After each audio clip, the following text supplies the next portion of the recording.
ఇరాన్పై America, Israel దాడుల నేపథ్యంలో ఐక్యరాజ్యసమితి భద్రతా మండలి అత్యవసర సమావేశాన్ని నిర్వహించింది.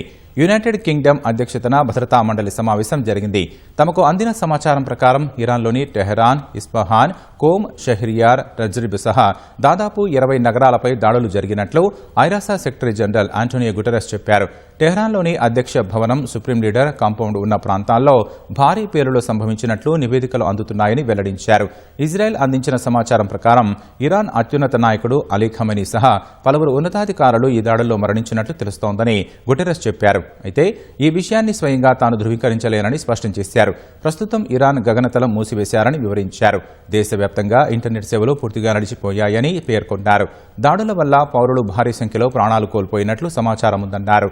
ఇరాన్ మీడియా కథనాల ప్రకారం హోర్ముగాన్ ప్రాంతంలోని మినాబ్లో బాలికల పాఠశాలపై జరిగిన వైమానిక దాడిలో కనీసం 85 మంది మరణించారని, మరెంతో మంది గాయపడ్డారని చెప్పారు.